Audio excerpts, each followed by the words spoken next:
In this video, I'm going to show you real quick how to set and release the parking brake on a 2021 Jeep Renegade.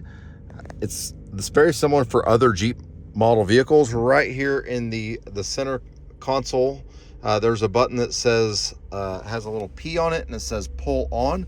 To set the parking brake, I'm just going to pull on that.